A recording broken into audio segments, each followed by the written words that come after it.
우리 주님이 영광 받으시기를 바라고 비천한 종을 사용하셔서 여러분들의 세대가 활짝 피어나는 세대로 하나님께서 일하시는 귀한 계기가 되었으면 좋겠습니다. 우리 이제 마지막 시간인데 다시 한번 양쪽에 손을 꽉 잡고, 당신이 한국교회 소망입니다. 다시 한번, 당신이 한국교회 소망입니다. 또 한 번 합시다. 당신은 세계교회 소망입니다.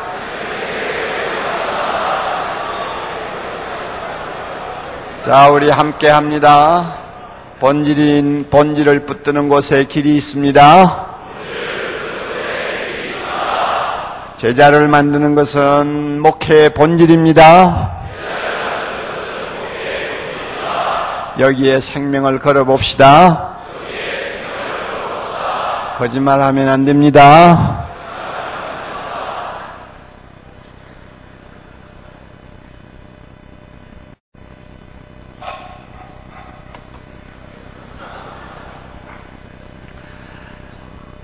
제가 주례를 참 많이 합니다.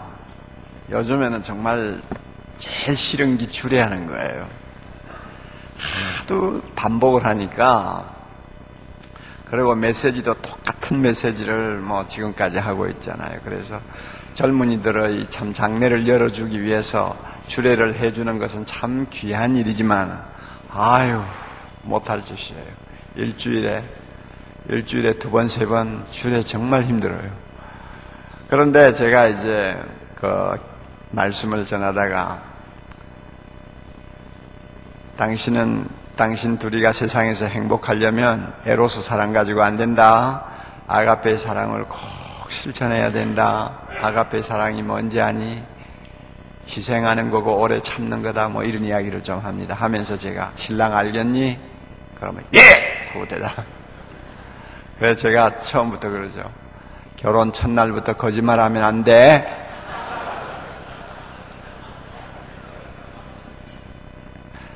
잘못하면 거짓말하기 쉽거든요.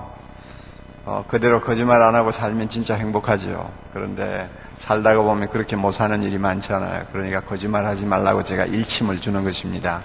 여기에서도 마찬가지예요. 여러분, 제자 만드는 것은 목회의 본질입니다. 예. 거기에 생명을 겁시다. 예.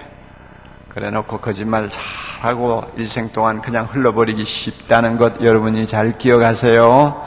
그래서 거짓말하면 안 됩니다. 해야 됩니다. 오늘은 이제 디사이플십에 대해서 좀 말씀을 드리겠는데, 성경에 보면 제자의 도, 제자의 길, 제자의 삶, 이렇게 우리가 번역을 하는 디사이플십이라고 하는 단어는 나오지 않습니다. 단지 디사이플, 제자라는 말은 수없이 나와도 제자의 도, 제자의 길, 제자의 삶이라고 하는 이 소위 십이 붙은 이 용어는 성경에 없어요. 그러나 성경에 이런 용어가 없다고 해서 예수님의 제자로서 사는 삶이 어떤 삶이며 예수님의 인격을 닮아가는 인격이 어떤 것인가를 설명하는 것은 어렵지 않습니다. 정의는 없어도 성경 안에 보면은 예수님을 따라가는 삶이 어떤 것인가를 보여주는 위대한 선배들이 너무 많고요. 그들의 삶을 통해서, 그들의 모든 흔적을 통해서 주님을 기쁘시게 하는 제자의 삶은 이런 것이구나 하는 것을 결론 내리는 것이 그렇게 어렵지를 않아요.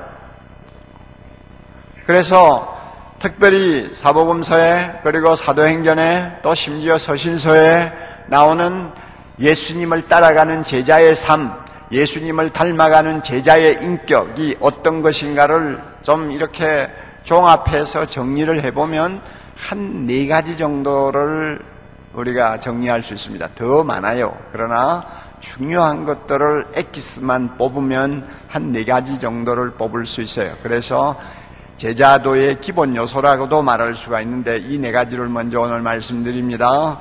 첫째는요, 전적 위탁이라고 흔히 이야기합니다. 토탈 커미트먼트라고 그러죠. 전적 위탁. 예수님에게 자기 자신을 전적으로 위탁하는 자가 예수의 제자요. 위탁할 수 있을 때 예수의 제자로서 살 수 있습니다. 제일 기본적인 요건입니다. 이것을 다른 말로 말하면요, 예수님보다도 더 사랑하는 것을 내 마음에 품지 않는 순수한 투병한 심령을 이야기합니다. 주님만 사랑합니다. 주님만을 위해서 살겠습니다. 주님에게 모든 것을 의탁합니다. 주님이 가라고 하면 가고 주님이 멈추라고 하면 멈추겠습니다. 나의 모든 것은 주님의 것입니다. 이게 위탁입니다. 그래서 구약에서는 이 위탁에 대해서 하나님께서 놀라운 말씀하셨죠. 이스라엘아 들으라, 주 여호와는 한 분뿐이시다 하고는 뭐라고 말씀합니까? 너희는 마음을 다하고 목숨을 다하고 힘을 다하고 뜻을 다하여 주 너희 하나님을 사랑하라. 굉장한 말씀이에요. 이게 위탁입니다. 그대로 하는 것이 위탁이에요.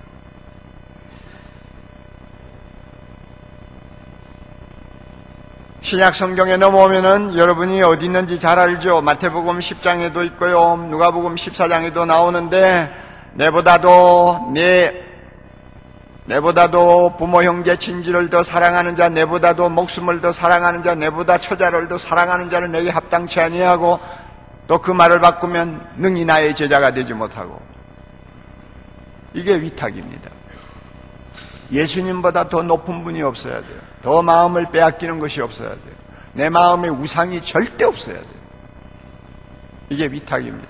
주님과 나와의 관계는 여기서부터 출발하는 것이에요. 그래서 제자들이 예수님의 제자가 되었을 때 첫 번째 한 것이 모든 것을 버렸다 하는 데서부터 시작합니다.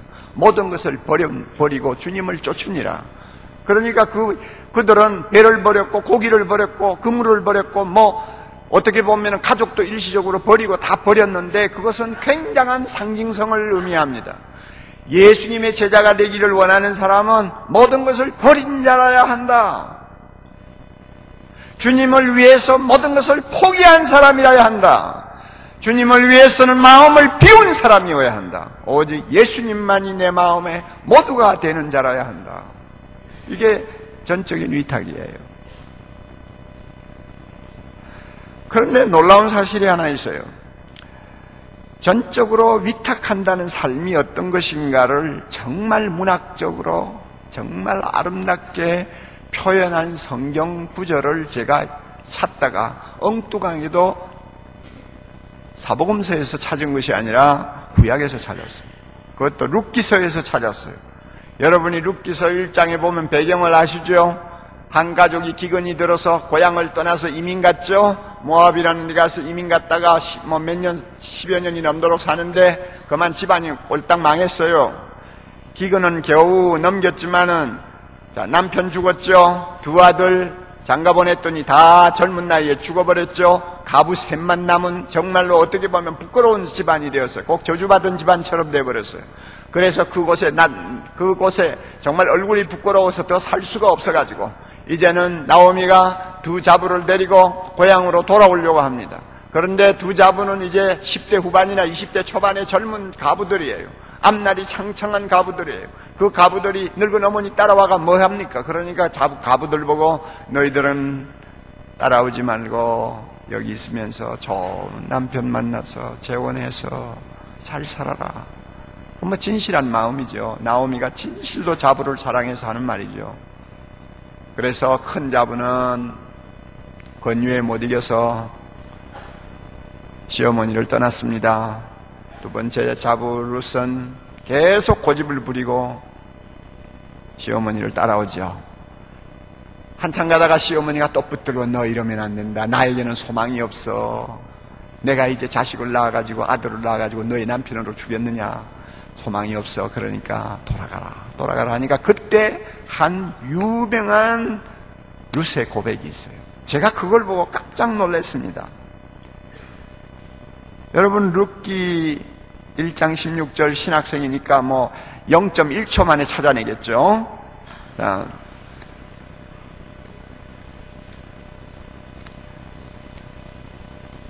평신도도 빨리 찾더군요. 그런데 평생 성경 들고 살겠다는 신학생이 룻기서를 찾느라고 저 예언서에 가서 뒤적이지는 않겠죠. 자, 빨리 찾았죠. 룻기서 1장 16절 17절 가만히 보세요. 거기 보면 룻이 이르되 내게 어머니를 떠나며 어머니를 따르지 말고 돌아가라 강건하지 마옵소서 하는 내용이 나와요. 참 기가 막힌 고백이에요.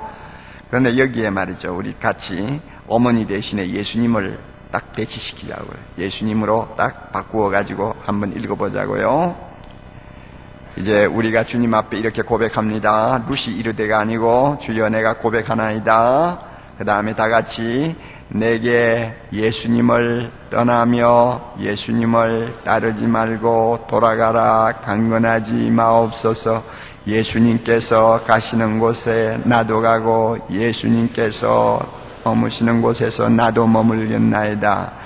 예수님의 백성이 나의 백성이 되고 예수님의 하나님이 나의 하나님이 되시리니 예수님께서 죽으시는 곳에서 나도 죽어 거기 묻힐 것이라. 만일 내가 죽는 일 외에 예수님을 떠나면 여호와께서 내게 벌을 내리시고 더 내리시기를 원하나이다. 아멘.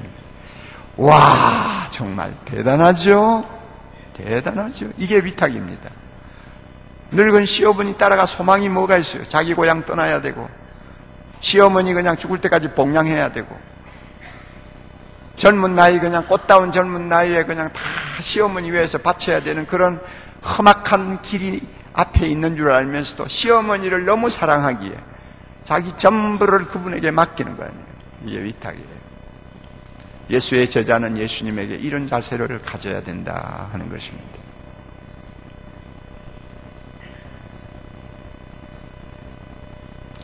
제자 훈련이 뭔지 아세요? 교재 몇 권 떼는 것이 제자 훈련인 줄 아세요? 아니에요. 예수님에게 위탁이 되지 아니한 사람들이 위탁할 수 있도록 도와주는 것이고 훈련하는 것이고 함께 몸부림치는 것입니다. 그래서 제자 훈련 제대로 해가지고 담임 목사도 다시 한번 위탁되고 평신도들도 제자 훈련을 받으면서 주님에게 모든 것을 드리고 자기 것을 포기하는 높은 아름다운 헌신의 경지, 사랑의 경지에 올라서는 축복을 누리면요, 그 다음부터는 그 사람의 신앙생활은 완전히 이전하고 다릅니다. 그런데 놀라운 일은 10명을 앉혀놓고 제자훈련을 시작해서 한 2, 3개월 지나가면서 이제 말씀이 점점 무르익어가고 분위기가 좋아지고 마음에 있는 모든 느낌을 서로가 나누면서 영적으로 자꾸 변화가 일어나는데 가만히 보면 제일 어려운 게 뭐냐 하면 위탁이에요. 더 기가 막힌 사실은 목사 자신이 위탁이 안 되어 있다는 현실 앞에 깜짝 놀랄 때가 한두 번이 아니라고 말이에요.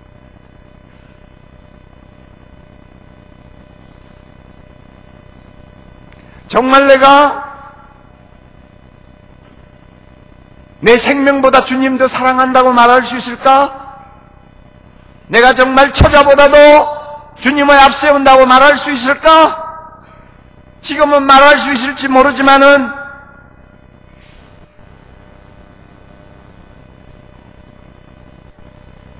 정말 위급한 때가 왔을 때 예수님 위해서 모든 것을 버리지 아니하면 안 되는 그때가 되면 정말 내가 주님 때문에 모든 것을 버리고 주님을 따를 수 있을까?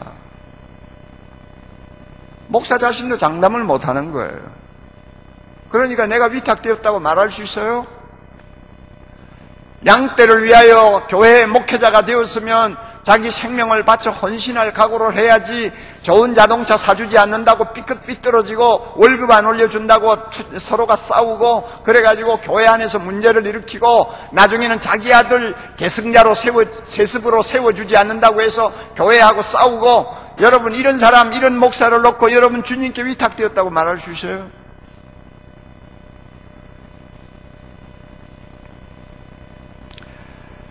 제자훈련에서요, 이 위탁 문제가 그래도 어느 정도 해결이 되어야 그 제자훈련이 성공합니다. 그런데 여기 위탁 문제가 해결되지 않냐고 내가 처음에 제자훈련 지도했을 때 보았던 것처럼 쌩글쌩글 끝까지 웃기만 하고 제자훈련 마치는 사람은 소망이 없어요. 저는요, 남자 제자반을 인도하면서 이 위탁 때문에 한번 실패를 한 일이 있어요. 첫 번 남자 제자반을 11명인가 데리고 했을 때는 너무 행복했습니다. 너무 행복했어요.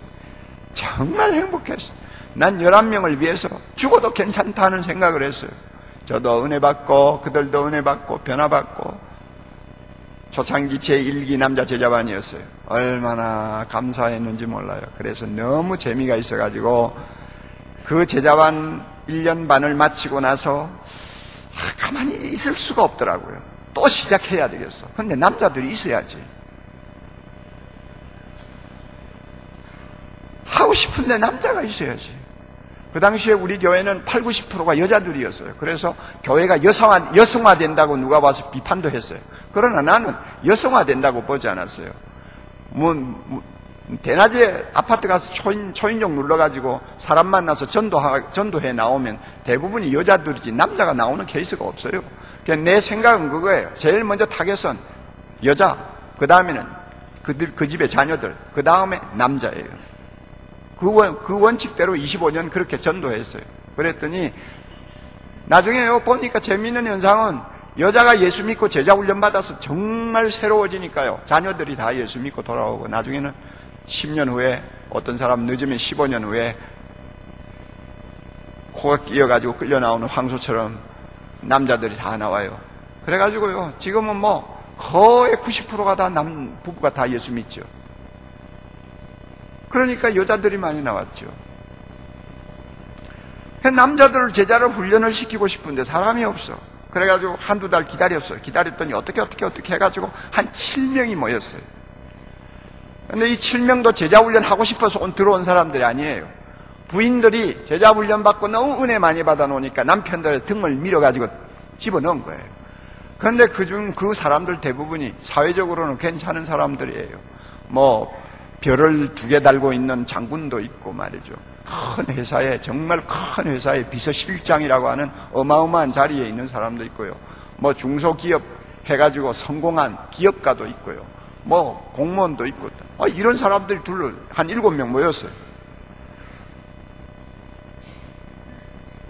근데 교만이 여기까지 꽉 차 있는 사람들이요. 그 당시만 해도 교인이 200명도 안 되는 교회인데 그 교회 담임 목사 형편없죠. 뭘 하다가 신세가 저렇게 초라할까 이렇게 생각할 수도 있는 존재 아니에요. 예? 그러니까 아무리 목사지만 목사가 가르치는 말에 그렇게 비중을 두겠어요? 그래가지고 제자 훈련을 하는데 한 3개월 했어요. 근데 안 되겠어요. 여러분이 아시죠? 건강한 그룹하고 병든 그룹하고 구별할 수 있는 방법이 하나 있어요. 그룹핑이 되어가지고 제자훈련으로 모이면 건강한 그룹은 시간이 흐를수록 코헤시브네스가 더 강해집니다. 코헤시브네스라고 하는 단어가 우리가 잘 안 쓰는 단어입니다만은 그룹에 대한 애착심이 점점 강해집니다. 그래서 3, 4개월쯤 되어가면은 서로가 신뢰하게 되고 막 전화해서 오라 하지 않아도 시간 전에 와서 기다리고 서로 보고 싶어하고 하는 이런 무드가 형성이 돼요. 이거는 건강한 그룹이에요. 이 제자 훈련은 이제 성공할 확률이 굉장히 많아요. 그러나 3, 4개월이 지나도 목사가 전화통을 대고 막 사정을 해야 겨우 끌려 나오고 한 번 나왔다가 또 안 나오고 막 이러고 모여 앉으면 서로가 그냥 냉랭하고 이거는 병든 그룹이거든요. 제가 인도하던 남자 제자반 이런 식이었어요. 도무지 할 짓이 아니에요. 그리고 다들 공무에 바쁘니까 저녁 늦게 시작해서 제자 훈련을 해봤다가 실패해가지고 또 주일날 해보다가 그것도 잘 안 되고 그러다가 할 수 없어서 마지막으로 새벽에 모이기로 했어요. 아무래도 출근을 해야 되니까. 그래가지고 새벽 5시인가 모이고 한 1시간 반쯤 제자훈련하고 짧거든요. 보통 제자훈련은 3시간, 4시간인데 1시간만 하고 그 다음에 식사 준비해서 식사 먹여가지고 직장으로 바로 다이렉트로 가도록 그렇게 했어요. 그랬는데도요 얼마나 힘이 드는지. 그리고 성경에 대해서 너무 몰라요. 그러니까 꼭 안 먹으려고 하는 애 코를 비틀고 말이죠. 탄약을 그냥 먹이는 것 같은 이런 힘든 고비를 겪었어요. 그래서 제가 속으로 안 되겠다. 이제는 이 그룹은 포기를 해야 되겠다. 그래가지고 포기하기로 마음에 작정을 했습니다. 그래 포기를 하고 이제 해산을 시키려면 목사 체면을 세우고 해산을 시켜야 되잖아요. 그만합시다 할 수는 없잖아요. 그러죠? 그래서 어떻게 할까 생각하다가 교재도 없는 내용을 딱 어느 날 새벽에 들고 나왔어요. 바로 마태복음 10장에 있는 내용입니다. 34절 이하에 보면 여러분 아시죠? 내가 세상에 화평을 주러 온 줄 아느냐, 검을 주러 왔노라. 내 집안 식구가 내 원수니라. 이 내용 있죠? 이 내용을 펴놓고는 돌아가면서 읽으라고 그래서 한 절씩 다 읽었어요. 내용을 보면 벌써 끔찍하지 않아요? 아버지나 어머니를 나보다 더 사랑하는 자는 내게 합당치 아니하고, 아들이나 딸을 나보다 더 사랑하는 자도 내게 합당치 아니하고, 이런 말씀이 줄줄이 나오니까 다들 읽으면서도 기분이 안 좋아요. 다 읽었어요? 가만히 분위기를 보니까 전부 다 무뚝뚝 해가지고 입이 이만큼 나와가 앉아있어요.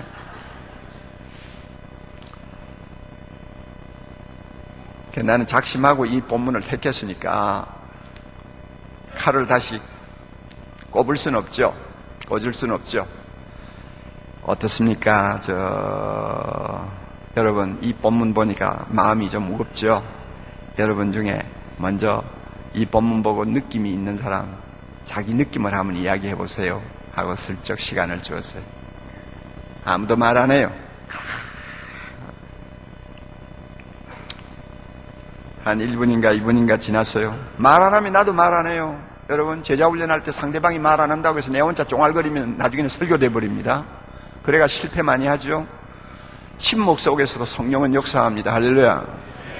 떠들기만 해야 되는 줄 아세요? 아니에요. 네 말 안 하면 나도 말 안 하고 이제 성령께서 입을 열어주실 때까지 기다리는 거지. 한 1, 2분 있으니까 인형 만드는 중소기업을 아주 성공적으로 경영하는 사장이 입을 열었어요. 목사님, 그분 덧없는 사람이거든요.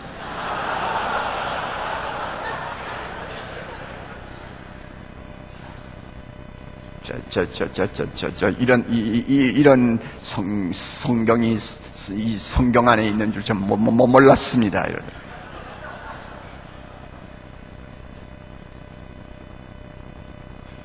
이제 그분이 하시는 말이 뭐냐? 요즘 여자들이 어떤 사람들이냐?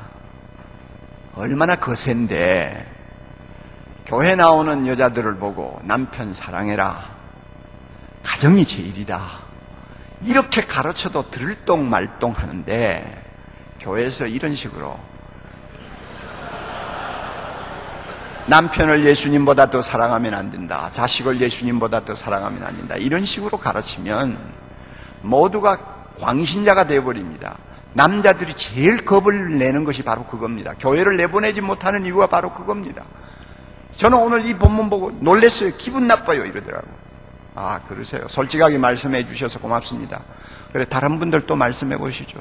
다 말 안 해요. 그럼 여러분도 같은 느낌이에요? 하니까 다들 고개를 껐다. 그래서 잘 됐다 하고는, 여러분, 예수님의 제자가 된다는 것은 부모, 형제, 친지, 그거는 간단하지만 처자, 자기 생명까지도 주님을 위해서는 다 희생할 각오를 하고 주님을 따르려고 하는 사람만이 예수의 제자가 되는 사람이에요. 그런데 여러분 이야기 들어보니까 아주 어렵네요. 오늘부터 이 제자반 이제 해산하겠습니다.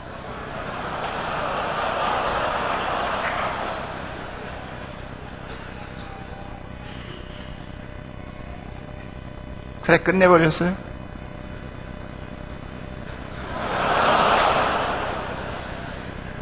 그런데 그 가운데서요, 나중에 삼수, 사수 해가지고요, 제자훈련 다 마친 분은 한 분밖에 없었어요. 나머지는 25년 동안 그냥 그것으로 끝났어요. 신앙생활은 해요. 그렇지만은 그냥 주일날 오면 기둥 뒤에 앉아있는 사람이에요. 위탁이 안 되면요, 정말 우리가 진정으로 주님을 따르지를 못합니다. 제가 제자 훈련을 두려워하는 이유가 이겁니다. 목사, 너는 어느 정도 위탁이 되었느냐? 너는 어느 정도냐? 옛날에 어른들이 중매해가지고 너 누구하고 결혼해라 하면은 신랑 될 사람 얼굴 한 번도 못 보고 그대로 정한 날짜에 짐싸 짊어지고 그 남편을 따라서 시집가던 여자들이 있었잖아요. 바로 그 시기예요. 여자 팔자는 남자 팔자라고, 남자 팔자가 여자 팔자라고 모든 운명을 한 남자에게 맡기고 그냥 따라가는 거예요. 이것과 비슷해요. 예수님에게 모든 것을 의탁하고 따라가는 거예요. 살아도 죽어도 흥해도 망해도 나는 예수님만 따라가겠습니다 하는 자세를 가지고 일편단심 주님만 바라보는 사람, 믿음의 주요 온전케 하시는 예수님만 바라보는 사람, 이 사람이 되는 것이 주님의 제자가 되는 거예요. 그런데 제자 훈련을 시키다가 보면요, 담임 목사가 그 문제가 해결이 안 됐다는 것을 너무 자주 느껴요. 평신도는 이 말씀을 배워가지고 처음에는 당황하지만 계속 나중에 은혜를 받으면서 나는 이제 주님보다 더 사랑하는 사람이 없다, 자신있게 자기가 고백하고 큐티를 해와가지고 주님 사랑합니다, 나는 이제 주님보다 더 사랑하는 사람 없기를 바라고, 이때까지 남편이 우상이지만 이제는 예수님보다 남편을 앞세우지 않겠습니다 이러면서 큐티를 써가지고 와가지고 읽으면서 눈물을 펑펑 쏟고 있는데, 그 모습을 가만히 지켜보는 목사의 양심이 뭐라고 하는지 알아요? 너는 어떻게 됐냐? 은밀히 보시는 주님 앞에 내가 무엇을 숨길 수 있습니까?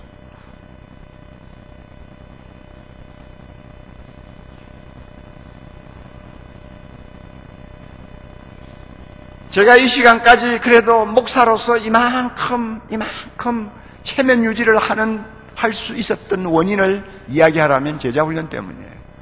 제자훈련을 계속 시키면서 제가 도전받고, 제가 회개하고, 제가 고통하고, 평신도 앞에서 제가 고통하고, 어떤 때 눈물 흘리고, 나의 모습을 그대로 노출시키고, 이러면서 저 자신이 다듬어진 거예요.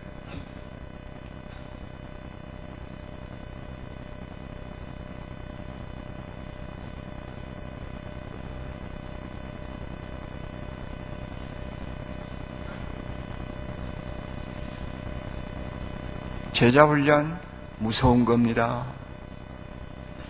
교역자도 아닌 평신도로 하여금 예수님에게 모든 것을 다 의탁하고 주님만 사랑하고 따라가도록 만드는 거, 이거 대단한 거 아닙니까?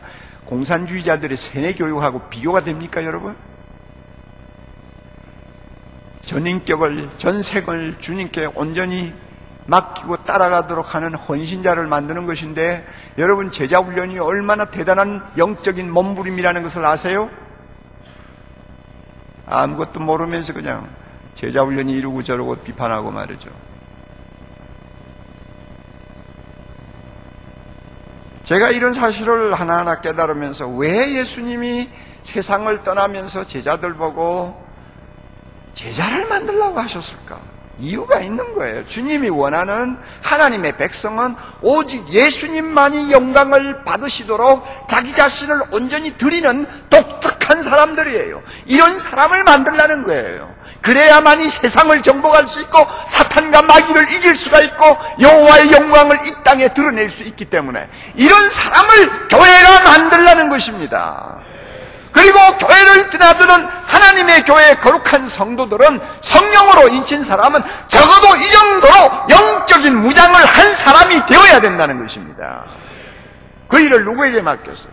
교역자에게 맡겼잖아요. 제자를 만들라고요. 칼발트는 위대한 사람입니다. 신학적으로 우리가 좀 차이가 있어도요, 저는 칼발트 존경해요. 그 사람이 마태복음 28장 19절 해석을 할 때 정말 천재입니다. 아무리 주석을 뒤져도 칼발트처럼 해석한 사람 없어요. 칼발트가 뭐라고 했는지 알아요? 너희는 가서 모든 족속으로 제자를 삼으라. 칼발트 가로대왈 베드로야, 너는 가서 너를 닮은 제자를 만들라. 맞는 말 아니에요. 베드로가 3년 동안 주님을 배웠지 않습니까? 주님을 닮는 사람이 되었지 않습니까? 성령의 충만함을 받기 전까지는 불완전한 요소들이 있었지만 나중에 성령이 그에게 충만하게 임한 다음부터는 평생 동안 베드로는 예수님을 따라가다가 예수님 때문에 예수님처럼 죽었잖아요. 그러니 베드로야, 너는 한평생 너를 닮은 사람을 만들어라. 너를 닮은 사람 만들면 그 사람은 틀림없이 예수의 제자가 된다는 이야기예요. 이게 제자를 만들려고 하는 말씀의 핵심이거든요. 그러니 교역자가 어떻게 가책을 안 받겠어?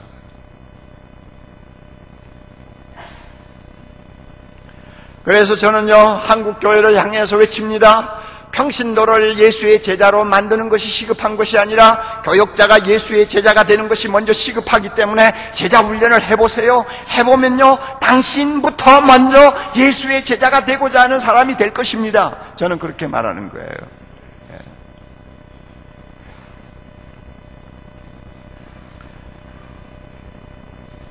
예수의 제자가 되는 사람은 두 번째로 증인의 삶을 사는 사람입니다. 주님께서 베드로와 요한을 부르시면서 나를 따라오너라 내가 너희를 사람을 낚는 어부가 되게 하리라 그렇게 말씀하셨고, 주님께서 성령을 보내시면서 하시는 말씀이 오직 성령이 너희에게 임하시면 너희가 권능을 받고 예루살렘과 온 유다와 사마리아와 땅 끝까지 이르러 내 증인이 되리라. 증인이 되려고 몸부림치는 게 아니라 자연히 증인이 되리라 했거든요. 그래서 이 예수의 제자는 어떤 사람이냐? 예수 그리스도를 자기 삶을 통해서, 자기 입을 통해서 모든 시간을 동원해서 증거하는 사람이에요. 주님의 부활을 증거하는 사람이에요. 예수님의 십자가를 이야기하는 사람이에요. 그래서 초대교회의 거룩한 성도들처럼 사람들을 만나면 마치 자기가 배를 타고 가다가 조난을 만났는데 그 가운데서 모든 사람이 다 죽어버리고 자기 혼자 살아남아 온 것처럼, 그 이야기를 사람들 붙들고 하는 것처럼 예수님의 이야기를 했다고 그러잖아요. 교회사 읽어보세요. 초대교회 때 어떻게 전문적인 선교사가 없는 시대에 어떻게 로마 제국을 뒤집어 엎을 정도로 하나님의 복음이 증거될 수 있었어요? 어떻게 그 무서운 핍박 속에서 하나님의 복음이 계속 확장될 수 있었어요? 어떻게 로마 군중에 있는 그 귀족들 세계에 그리스도가 서서히 보급이 될 수 있었어요? 이유가 있어요. 모든 평신도가 예수의 제자로 살았기 때문입니다. 증인이라는 말 뭡니까 여러분? 순교자라는 말하고도 같은 의미 아닙니까 여러분? 그렇죠?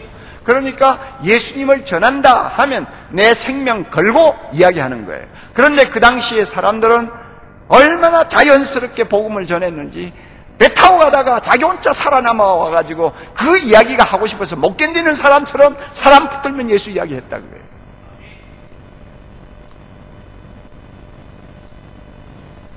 내가 죽었다가 살았으면 그 이야기 하고 싶어서 입이 간지러워서 견디겠어요? 누구라도 붙들면 그 이야기 하죠. 그렇게 가슴 속에서 예수님을 이야기하고 싶은 생각이 그냥 샘처럼 솟는 거예요. 그래서 성경 안에요, 특별히 신약에 보면은 예수님을 우리가 다른 사람에게 증거하기 위해서 사용되는 용어들이 다양해요. 가르치다, 말하다, 증거하다, 간증하다, 선전하다, 찬양하다, 뭐 한 30가지 된다고 학자들은 이야기합니다. 왜 이렇게 예수님을 드러내는 것을 표현하는 내용이 이렇게 다양하냐? 꼭 전도지 들고 다니면서 전도하는 것을 증인이라고 하지 않아요. 자기의 인격과 자기의 삶을 통해, 자기 가정을 통해서, 자기 자녀들을 통해서, 자기 직업을 통해서, 모든 환경 전체를 통해서 예수님이 증거되도록 하는 사람, 이것이 예수님의 증인이에요. 제자 훈련이 뭔지 아세요? 예수님을 이렇게 자랑스럽게, 자연스럽게 다른 사람에게 말할 수 있도록 만드는 것이 제자 훈련이에요. 그러므로 제자 훈련 성공한 교회는 계속 건강하게 성장하게 돼 있어요. 예수님은 제자들을 만드실 때 데리고 다니면서 실습을 시켰지 않습니까? 예수님은 복음 전하시고 제자들은 그 곁에서 지켜보면서 저렇게 복음을 전하시는구나. 그리고 예수님이 그 제자들에게 능력과 권능을 주셔서 귀신도 쫓아내게 하시고 병도 고치게 하시고 이렇게 하시면서 제자들 하여금 실제로 전도 현장에서 사역하고 경험하도록 하셨잖아요. 제자를 만들려면 그렇게 만들어야 되는데 교회에서 하는 제자 훈련은 그게 힘들어요. 가정에 둘러앉아서 가르치니까 잘못하면 우리는 증인입니다, 우리는 복음을 전해야 됩니다 하는 이야기를 탁상 공론처럼 그냥 둘러앉아서 말하다가 끝나기가 쉬워요. 그래서 1년 제자 훈련하고 나면요, 가슴에는 여기까지 찼어요. 전도해야지, 예수님을 이야기해야지. 그러면서도 막상 현장에 뛰어나가 보면은 입이 안 열리는 거예요. 무엇을 먼저 말해야 될지 모르는 거예요. 우리 교회 현실이었어요. 우리 교회 지금부터 23년 전 현실이었어요. 이거 참 고민이었어요. 이 야단 났네. 교회가 조그만할 때는 내가 데리고 다니면서 사용리 가지고 전도하는 것도 가르치고 실습도 시켰지만 교회가 몇백 명 되고 나중에 몇천 명 되니까 이건 안 되잖아요. 그래서 고민하다가 나중에 제임스 케네디 목사님의 전도 폭발 프로그램을 제가 발견하게 됐어요. 하나님이 저에게 주신 선물이었어요. 됐다. 그래가지고는 제자훈련 끝낸 사람들에게 이제 4개월 동안 전도 폭발 훈련을 시키는 것입니다. 전도 폭발 훈련의 기본 원리 아시죠? 한 사람의 전도자가 두 사람의 전도인을 데리고, 두 사람의 훈련생을 데리고 4개월 동안 전도 실습하고 보고받고 하는 거 아니에요? 그것을 위해서 가장 필요한 복음의 성경 구절을 수십 개를 외워가지고 준비시키는 거 아니에요? 굉장한 프로그램이에요. 그랬더니 증인으로서의 삶이 살아나는 거예요. 그래가 얼마나 전도들을 잘하는지요. 아마 전 세계에서요, 전도 폭발 프로그램이 이렇게 성공적으로 정착된 교회는 사랑의 교회밖에 없습니다. 제임스 케네디 목사님의 교회도 우리 교회를 따라오지 못합니다. 어림도 없어요. 상대가 안 돼요. 지금도 우리 교회 안에 전도 폭발 시스템에 관계되고 있는 평신도가 수백 명이에요. 증인의 삶. 이것이 바로 예수의 제자예요. 또 하나, 예수의 제자가 되는 사람은 남을 섬기는 종의 삶을 사는 사람입니다. 예수님이 제자들의 발을 씻겨주면서 스스로 말씀하셨잖아요. 내가 너희에게 본을 보여주기 위해서 이렇게 너희들의 발을 씻겨준다 그랬어요. 섬기는 삶. 이것이 예수를 닮는 자의 삶이요, 예수님을 따라가는 자의 삶입니다.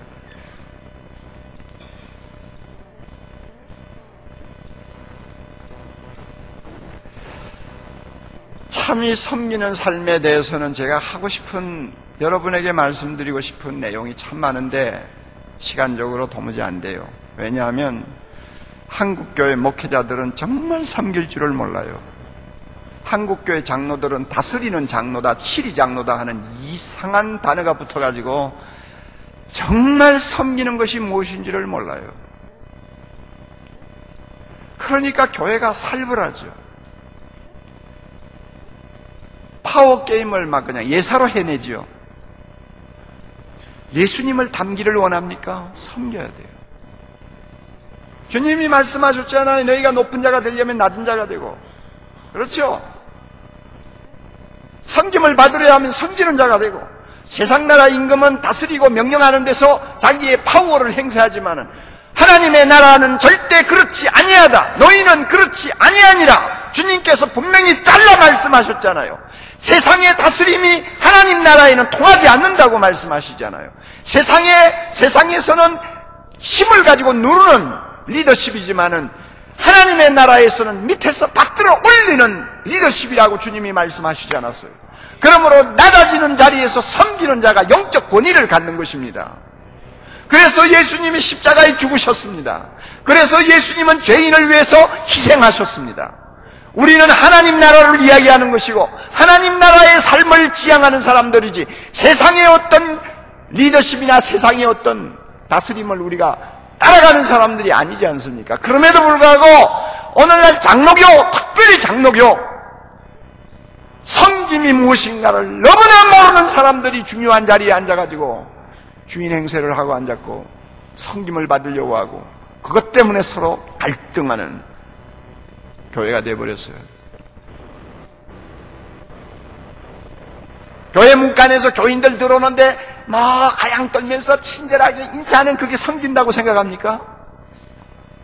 그걸 놓고 섬긴다고 생각해요? 남에게 좀 가시하기 위해서 변소 청소하는 것을 섬긴다고 생각합니까? 그거는 쇼지요, 다.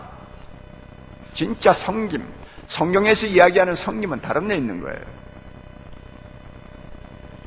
그런 것을 철저하게 가르치는 것이 제자훈련이에요. 그렇게 해서 섬김이 무엇인가를 잘 알고, 섬김이 자기 자신의 삶에, 자기 자신의 인격에 완전히 체화가 된 사람을 장로도 세우고 권사도 세우고 신학교도 보내고 그래야지. 그래야 하나님의 교회다운 교회가 될 거 아니에요. 성경 찾으세요. 데살로니가전서 5장 12절.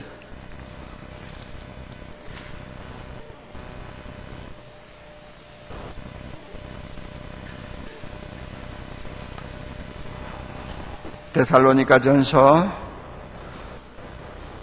5장 12절.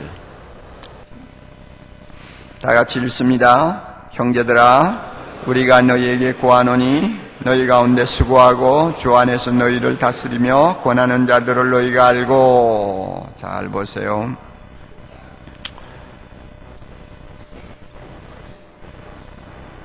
이 본문의 해석도 제가 자의로 해석하는 거 아닙니다. TDNT에 들어있는 내용 중에서 제가 여러분에게 소개하는 겁니다. 잘 보세요. 단수 정관사가 세 개 분사 앞에 붙어 있어요. 우리나라 본문 가지고는 그걸 구별하기 어렵지만은 보세요. 너희 가운데서 수고하는 것 분사형이에요. 다스리는 것 분사예요. 그 다음에 권하는 것 분사예요. 이 세 가지 분사가 있는데 이 분사 앞에 정관사가 하나가 있어요. 하나가 있으면 세 사람이 아니고 한 사람의 삼인력이에요. 한 사람의 삼력이에요. 그렇죠? 그래서 수고하면서 다스리고 권하는 거예요. 그러면 여기서 중요한 핵심이 뭐냐 하면 다스리는 것은 무엇을 반드시 전제하느냐. 무엇을 전제하는 거요? 수고를 전제한다 그 말이에요. 여기서 수고라는 말은 땀을 펄펄 흘리면서 운동하는 선수의 수고를 이야기합니다. 하여튼 진이 빠질 정도로 일하면서 노력하는 수고를 가리킵니다. 이 수고. 그러니까 이거는 섬기는 거예요. 남을 위해 희생하는 거예요. 이 수고를 할 수 있는 자가 다스린다는 소리를 할 수 있다는 거예요. 그렇게 되었을 때 권한다. 권한다는 것은 다른 사람을 교정한다 혹은 적용한다. 다른 사람을 카운셀링 한다는 이야기거든요. 다른 사람에게 영향을 줄 수 있는 거예요. 진정한 봉사를 통해서 다스림의 권위를 가진 사람의 말이 먹혀지는 거 아니에요. 그래서 사람을 변화시킬 수 있는 거 아니에요.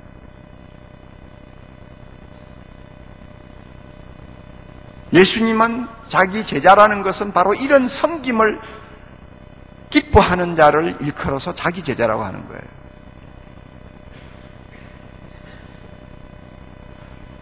남이 이야기할 것 없이 여러분, 우리 모두 신학교를 다닙니다마는 정말 섬기는 예수님의 모습을 닮아가고자 하는 열정이 있습니까? 예?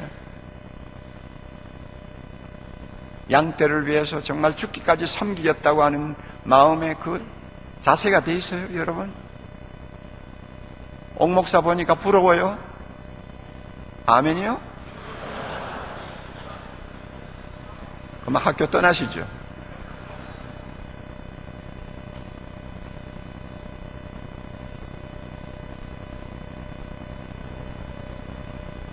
저는 목사 생활 놓고 즐겨본 일이 없어요. 대형교회 목사가 되었다고 해서 즐긴 일이 없어요. 즐겁다고 생각한 순간이 없어요. 그 자리가 무슨 자리며 그 위치와 그 역할이 무엇인가를 제자훈련을 시키는 사람이기 때문에 너무나 잘 알거든요. 내가 섬길 줄을 모르는데 남 보고 섬기라고 어떻게 말을 합니까? 내가 대접받기를 원하고 사람들로부터 좋은 소리만 들으려고 할 때 어떻게 제자훈련을 시킬 수가 있습니까?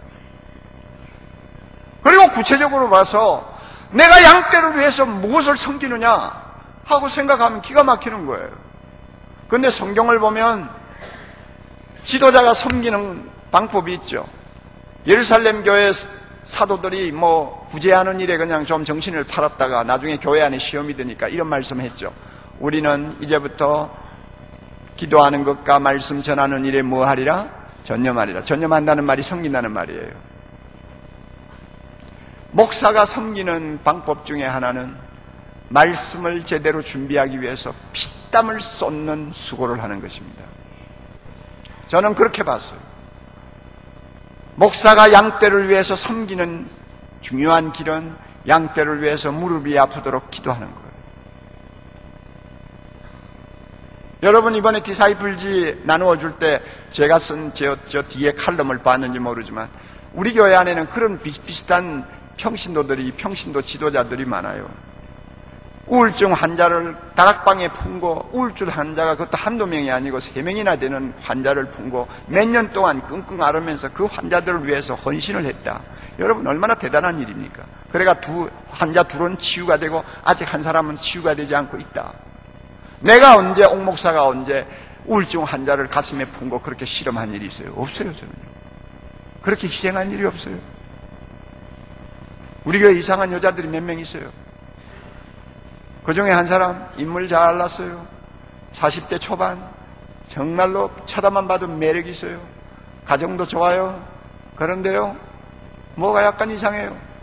느닷없이 제 사무실에 찾아 들어와가지고는 비서가 못 들어가게 하는데도 제끼고 들어와가지고, 옥 목사님, 왜 제 침실에다가 무슨 감시 카메라를 달아놓고 우리 생활을 엿봅니까? 그게 목사입니까? 미쳐요, 미쳐.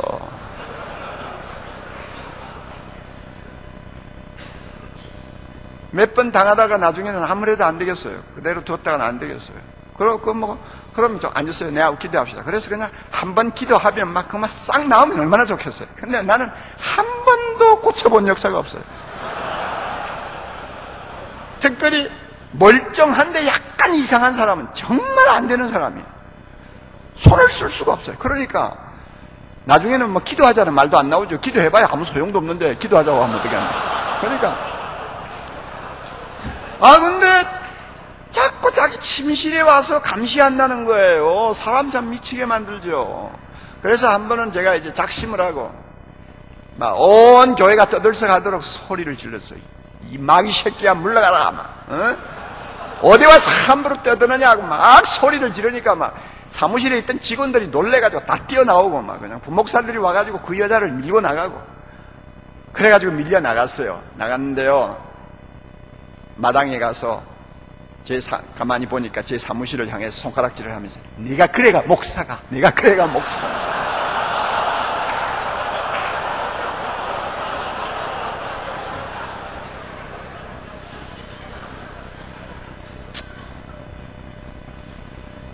내가 그 사람 때문에 은퇴를 빨리 했는지도 몰라요.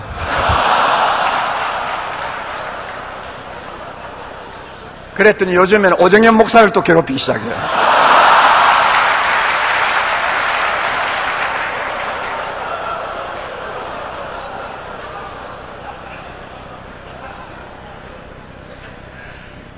제가 우리 순장이 우울증 환자를 안고 그렇게 씨름하면서 사랑으로 돌보아주고 섬겼다는 말 앞에 얼마나 제가 가책을 받았는지 몰라요.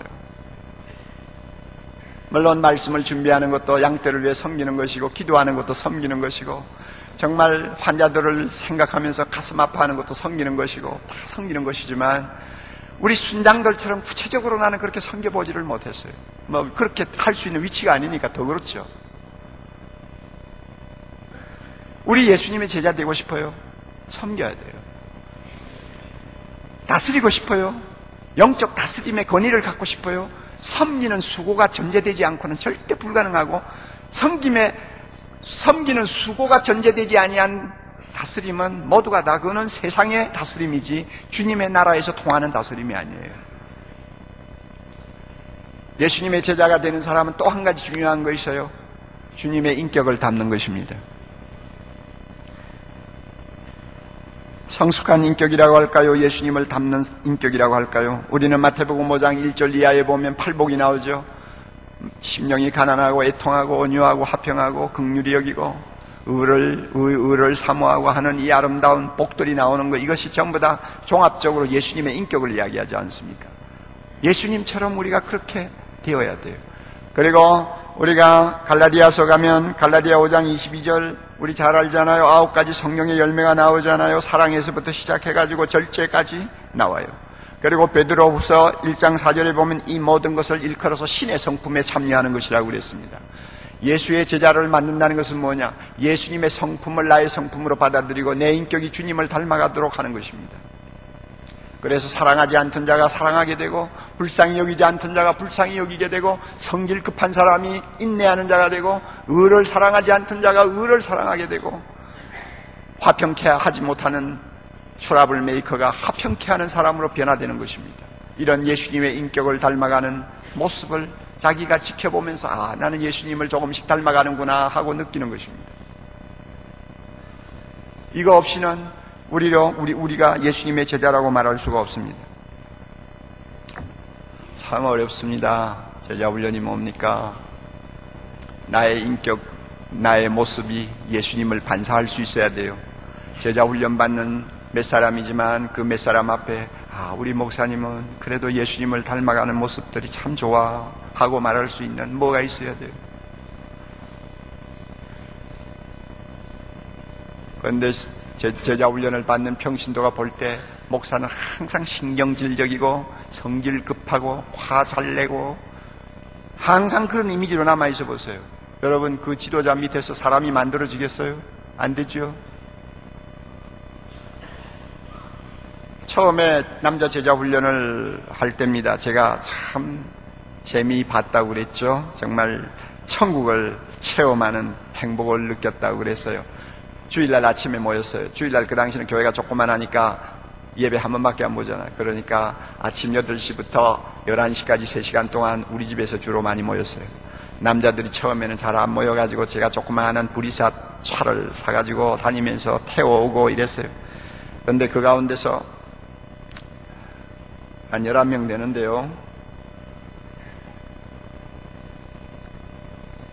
천당에 있는 사람하고 지옥에 있는 사람이 다 같이 앉았어요. 천당에 있는 사람은 어떤 사람이냐? 평생 신앙생활 잘 한 분이고, 그 가운데 한 분은 요한계시록 1장 1절부터 22장 마지막 절까지 쭉 다 외우는 사람이에요.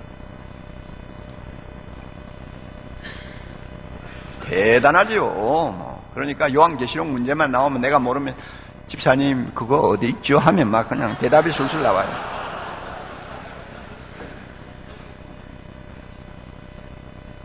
그런데 재미있는 것은 요한계시록은 그렇게 완전히 외우시는데 성격은 그 가운데서 제일 까다로운 사람이에요. 그리고 또 어떤 사람은 예수 안 믿어요. 한 달에 교회 한 번 나오면 예수님 앞에 그냥 그런 대로 잘 신앙생활 한다고 생각하는 사람이에요. 회사 사장인데요. 그런 사람까지 있었어요. 예수 안 믿는 사람도 있었고 요한계시록을 다 외우는 사람도 있었고, 그러니까 천당에 있는 사람, 지옥에 있는 사람 다 왔다니까요. 그래가지고 앉아서 제자 훈련을 하는데 3, 4개월 지나가니까 얼마나 하나님께서 은혜를 부어주시는지요. 정말 행복했어요. 사람들이 변하고요. 그 가운데서 제일 문제되는 사람이 있었어요. 경기고등학교 나오고 서울대학은 들어가지 못해서 서울대학 아닌 학교를 다녔죠.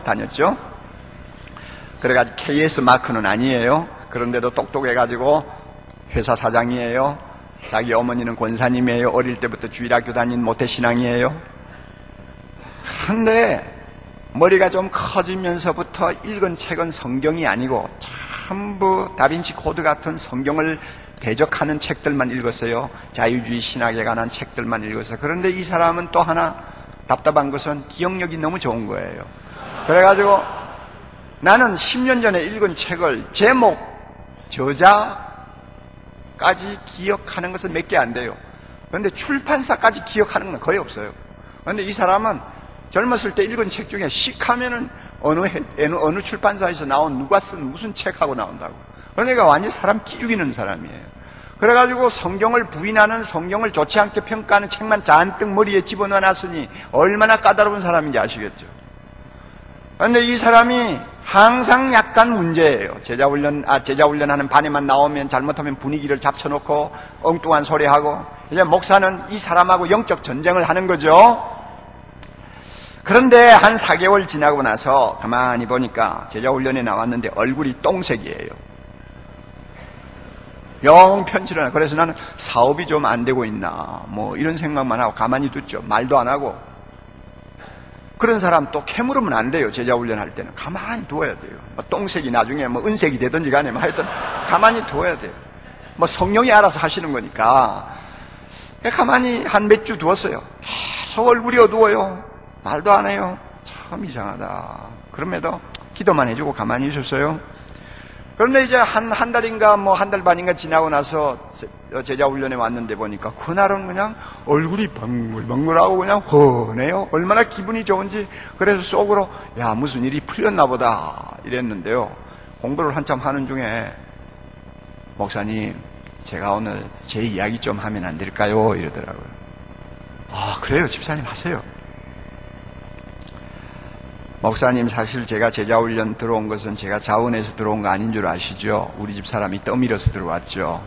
그래가지고 처음부터 저는 굉장히 힘들었습니다. 솔직히 옥 목사님이 미웠어요. 그런데 제일 제가 견디기 어려웠던 것은, 저는 성경을 하나님 말씀으로 안 믿어요. 그런데 목사님은 하나님의 말씀이라고 계속 주장하는 거예요. 그리고 숙제를 해올 때 성경 구절 읽고 적어오고 하는 게 많잖아요. 그대로 믿고 적어오라고 숙제 주시지 않아요. 교재 예습을 해야 되잖아요. 그런데 처음에는 그냥 뭐 적당히 하면 되겠죠 하고 넘어갔는데, 한 달 좀 전부터는 숙제만 하려고 하면 가슴에서 막 고통이 일어나는 거예요. 주일날 제자훈련에 나오기 위해서 금요일부터 숙제를 하고 예습을 하는데, 성경을 펴가지고 그것을 적으려고 하면 막 가슴에서 진통이 시작되는 거예요. 무슨 진통이냐? 나는 하나님의 말씀으로 이것을 보지 않는다. 이때까지 내가 생각했던 그 식으로 계속 밀고 나갈 것이냐? 아니면은 옥 목사가 하나님의 말씀이라고 하니까 하나님의 말씀으로 인정하고 내 생각을 바꿀 것이냐 하는 것 가지고 싸움이 벌어진 거예요. 한 달 동안 계속 진통을 하는데 견딜 수가 없었어요. 그런데요, 지난 금요일이에요, 목사님.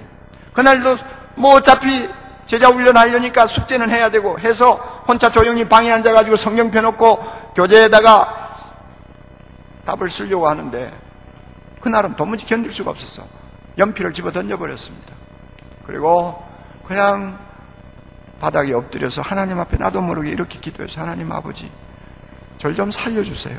못 견디겠습니다. 저 이제요, 옥 목사가 주장하는 대로 성경이 하나님의 말씀이라는 것을 믿겠어요. 그러니까 내 마음의 고통을 좀 없애주세요. 나 믿을게요. 고통을 좀 없애주세요. 날 좀 살려주세요. 하나님 앞에 항복했대요. 그랬더니 거짓말같이 조금 지난 후에 마음이 평안해지면서 희한하게도 막 그냥 기쁨이 그냥 솟구쳐 오르는데, 자기도 모르게 빙글 웃는 사람이 되어버렸어요. 싱글싱글 웃는 사람이 되었어요. 집안 사람들이 보고 이상하다고 그랬어요. 그래서 나는 그저 한 몇 시간 그런 현상이 있을 줄 알았는데, 금요일날 시작해가지고 토요일날 계속 싱글벙글해. 목사님, 오늘 제 얼굴 어떻습니까? 오늘도 계속만 좋아가지고 막 자꾸 웃고 싶고 그냥 못 견디겠어요. 너무 기뻐요. 목사님, 이거 정상입니까? 어떤 겁니까? 사람이 거듭난 거예요. 그래가지고 그 다음에 일본에 사업자 출장을 가면 비행기 안에서도 성경을 읽고, 다른 때 같으면은 저녁 먹고 호텔에 들어오지 않고 빠찡코에 가가지고 막 게임하고 막 이러다가 들어오는데, 이제는 일찍 들어와서 하나님의 말씀을 펴놓고 읽고, 목사님, 저는 빌립보서를 읽다가 너무 감격스러워서 성경을 끌어안고 막 우는 일이 몇 번 있었습니다. 이러더라고요. 그런데 어느 제자반 시간에 예수님을 닮아가는 인격에 대한 이야기가 나왔어요. 주님을 닮아가려면 사랑해야 되고 깨끗해야 되고 속으로 음탕한 생각하지 말아야 되고 뭐 이런 이야기들이 다 있잖아요. 그 이야기를 다 했는데, 느닷없이 이 집사님이 한마디 해요. 목사님, 죄송하지만 제가 한 가지 질문이 있어요. 뭐예요? 목사님, 제가 완전히 하나님의 자녀로 거듭난 거 아시죠? 저도 그렇게 믿는데 목사님 믿으시죠? 예, 그러니까 거기에 있는 모든 분들이 그럼요. 우리 집사님 거듭났죠. 정말 놀라운 사람으로 변했죠. 예. 그런데 목사님, 저에게 고민이 하나 있어요.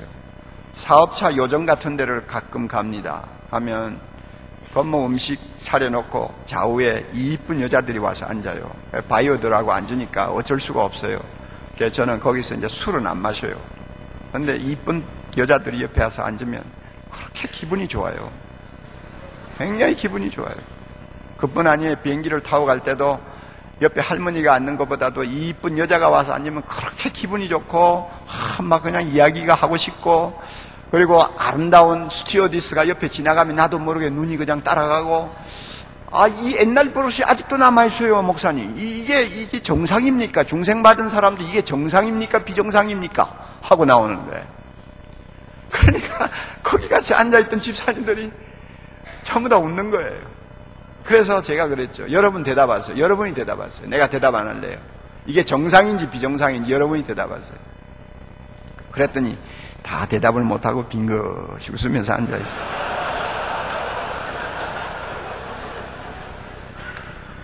가만히 뒀죠, 뭐. 가만히 뒀죠. 좀 있으니까 옛날에 군사정권 때 중앙정보부에 아주 고위직에 있던 나이 제일 많은 집사님이 계세요. 그분이 깔깔 웃으면서 이래. 아이고, 남자치고 그러지 않는 사람이 어딨어. 하고 아름다운 여자 안 좋아하는 남자 어딨어. 안 그래요, 여러분?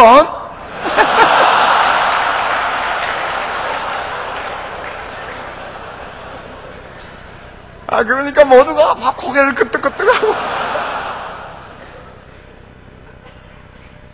그래서 결론은 이렇게 난 겁니다. 아무리 중생받아도 아름다운 여자 앞에서는 맥을 못 춘다. 그래가 막 우리 웃었어요.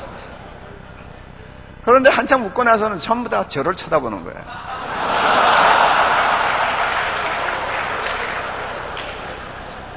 시선이 전부 저에게 가만히, 저를 쳐다보면서 싱긋이 웃고 있어요.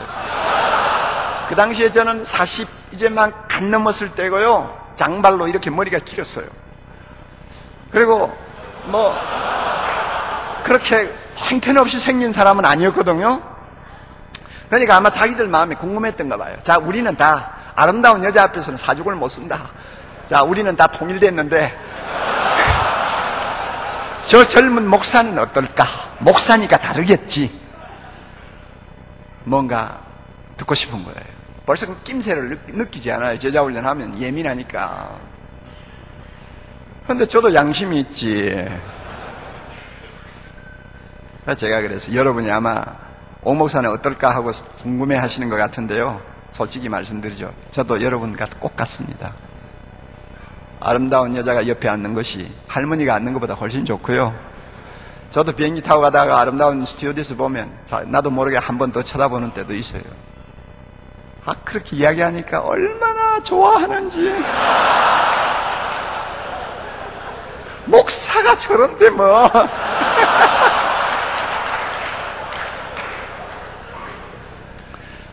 자, 제자훈련이 참 어려운 게 여기에 있습니다. 자, 이 정도 해놓고, 여러분, 그러니까 우리, 남자로서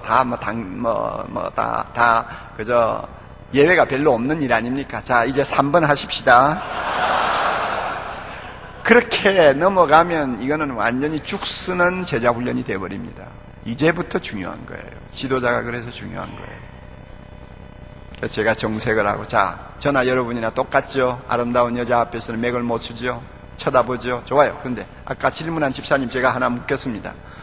아름다운 여자를 쳐다볼 때의 마음이 예수님을 만나기 전하고 만난 후하고 다른 점이 있어요? 없어요? 그랬더니 정색을 하고는 옛날에야 아름다운 여자 보고 베레베레 공상을 다 하고 했는데요. 요즘엔 그렇지 않고요. 그냥 아름답다 하는 그거지 다른 생각은 하지 않아요. 집사님, 바로 그거예요. 우리가 하나님의 자녀가 되었다는 것, 우리가 예수님처럼 거룩한 성품과 인격을 닮아간다는 것은 바로 그런 거예요. 마음이 중요하죠. 아름다운 것을 아름답게 보는 것은 하나님이 우리 인간에게 주신 자연의 본능이에요. 아름다운 장미를 쳐다보고 호박 같다 하는 사람은 정신이 이상자죠. 사람을 보고도 아름다운 여자는 아름답고 못난 여자는 못난 여자고 그렇게 구별을 하는 것은 하나님 주신 우리의 본능이에요. 그게 나쁜 게 아니에요. 마음을 어떻게 쓰느냐가 중요한 거예요. 여러분 안 그래요? 대답해 보세요. 해놓으니까 처음부터 놀래가지고 이제 이렇게 앉아있는 거예요. 그래서 이제 엄숙하게 이야기하는 거죠. 여러분, 마음이에요. 성령의 인도함을 받는 마음은 항상 거룩해야 됩니다. 어떤 때는 더러워질 때가 있어도 그때마다 회개하고 바로 서야 됩니다. 아시겠어요? 여자가 앞에 지나갈 때 조심하세요. 알겠죠? 이래놓고 일침을 해놓으니까 고개를 다 끄덕끄덕하고, 자, 이제 3번 합시다. 알겠어요? 제자훈련이라는 게 쉬운 거 아니에요. 예? 주님의 인격을 닮아가고자 하는 몸부림이에요. 제가 지금 몇 가지 이야기했죠. 예수의 제자가 되는 디사이플십에 있어서 중요한 요소가 몇 가지 있는데, 첫째는 전적으로 뭐 한다고? 위탁하는 것이고, 둘째는 뭐 한다고요? 증인으로서 사는 거고, 셋째는 섬기는 자로 사는 거고, 셋째는 그리스도의 인격을 닮아가는 성숙한 인격이라고 그랬어요. 그래서 제자가 누구냐? 예수처럼 되고 예수처럼 사는 그리스도인이에요. 예수처럼 된다는 것은 인격을 말하고, 예수처럼 산다는 것은 그 사람의 삶과 행동을 말하는 것입니다.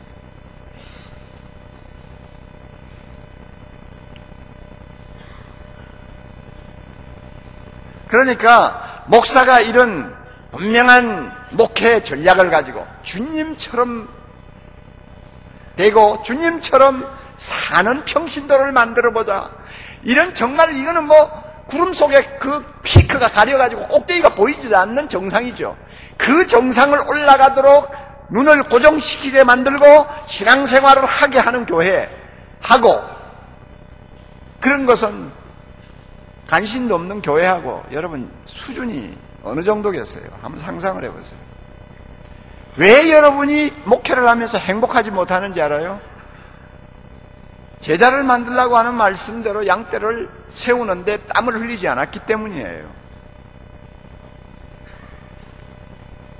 그러니까 맨날 그냥 옛날 이성복 목사한테 은혜 받은 과거 이야기만 하고 있는 교인들만 데리고 제 자식처럼 착각하고 산단 말이에요. 저는 제자훈련 제대로 바로 하고 제자훈련을 통해서 은혜 받은 목사님 치고 행복하게 목회하지 않는 사람 한 사람도 못 봤어, 나는 아직. 처음에 제가 제자훈련을 강조하고 할 때는 참 외로웠는데요. 지금은 그렇지 않아요. 저는 참 많은 동지들을 데리고 있습니다. C.S. 루이스 알죠? 미어 크리스티애너티라고 하는 책 여러분 꼭 읽으세요. 번역도 잘 됐어요. 거기에 보면 이런 말을 해요. 교회는 사람들을 그리스도께 이끌어 작은 그리스도를 만들기 위해서 존재한다. 잘 들으세요. 교회가 왜 존재하느냐? 사람들을 그리스도 앞으로 인도해서 뭐 만들기 위해서? 작은 그리스도를 만들기 위해서 교회가 존재한다. 제자 만들기 위해서 교회가 존재한다 말입니다. 만일 교회가 이 일을 하지 않는다면 건물도 교역자도 설교도 성교도 심지어 성경까지도 시간 낭비에 지나지 아니할 것이다. 오래전에 죽은 사람이 이런 이야기를 하리라고 상상했어요, 여러분요. 20세기 기독교의 변정학자로서 넘버원으로 생각하는 위대한 작가의 입에서 이런 말이 나온다는 것은 무엇을 의미합니까? 저는 이런 글을 볼 때마다 내가 잘못 이야기한 거 아니구나, 나는 외롭지 않다 하는 생각을 하는 거예요. 헨리 나우엔 여러분 잘 아시죠? 그분이 쓴 365일 경건 노트를 한번 보세요. 이런 말을 합니다. 신앙생활에서 커다란 도전이 우리에게 하나 있는데 그것은 우리 자신이 그리스도와 같다는 주장을 사람들에게 할 수 있어야 한다는 것이다. 나는 예수와 같은 사람이다, 나는 예수를 닮았다고 사람들 앞에 말할 수 있어야 한다는 것이 신앙생활하는 데 있어서 제일 큰 도전이라고 말이에요. 다시 말해서 우리는 바로 오늘을 살고 있는 예수라고 말할 수 있어야 한다는 것이다. 오늘을 살고 있는 예수라고 말할 수 있어야 한다는 것이다. 왜 그러냐? 진정한 구원이라는 것은 그리스도가 되는 것이기 때문이다. 맞죠? 구원받는다는 말이 무슨 말입니까? 우리 예수가 된다는 것을 이야기하는 거 아니에요. 하늘나라 가면 다 우리는 작은 예수가 되는 거 아니에요. 그러므로 세상에 살 때부터 작은 예수의 모습을 보여주는 것이 정상이라 그 말이에요. 오늘날 한국교회에서 이 사실을 가르쳐 줍니까? 이런 사실을 가지고 성도들에게 도전을 합니까? 리그 워렌 목사가 목적 이끄는 삶, 미국에서만 해도 2,700만 부가 팔렸다니까. 그건 어마어마한 거예요. 거기에 보면 우리가 세상을 사는 목적 중에 하나 중요한 것이 예수의 제자가 되는 것이라고 그랬죠. 그래서 이 땅에서 하나님이 우리 삶에 대해 가지고 계신 궁극적인 목적은 평안한 삶이 아니에요. 그리스도와 같은 인격입니다 하고 나옵니다. 하나님이 세상에 사는 우리를 향해서 가지고 계시는 궁극적인 목적은 우리가 세상에서 평안하게 복받아서 잘 사는 것이 아니고 예수 그리스도를 닮은 인격이 되는 것, 이것이 하나님이 원하시는 것이고 이것이 우리의 신앙생활의 목적이다, 분명히 이야기해요. 통하지도 않는 말 같죠. 요사이 현대 교인들에게는 통하지도 않을 소리 같죠. 그러나 왜 이런 말을 해야 합니까? 성경이니까요. 진리니까. 여러분이 잘 아는 맥스 루케이도의 책을 읽어보셨죠? Just Like Jesus, 예수님처럼이라는 책을 보시죠. 하나님은 당신을 있는 그대로 사랑하십니다. 그러나 당신을 소유하시는 것으로 양이 차지 아니하십니다. 당신을 바꾸기를 원하십니다. 당신을 완전하게 만들기를 꿈꾸고 계십니다. 예수가 되도록 당신을 하나님은 손질할 것입니다. 그 일이 끝날 때까지 하나님은 절대 멈추지 아니할 것입니다. 여러분, 이런 글을 읽으면서 무슨 생각을 하세요?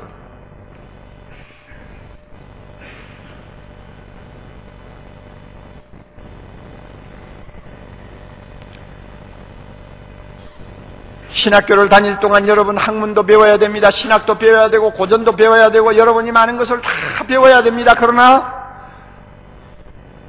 특별히 마음에 두고 나는 예수님을 닮아가는 작은 예수로서 한 생을 살 수 있을까?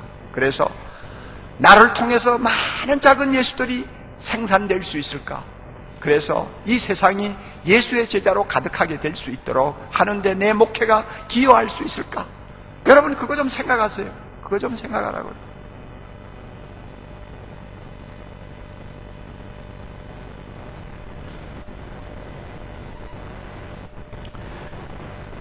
이렇게 제자를 만들라고 명령하신 주님의 명령이 너무나 엄숙하고 거룩하고 아무도 피할 수 없는 지상의 대사명이기 때문에 주님께서 제자를 만들도록 하시기 위해서 교회에 3가지를 주셨어요.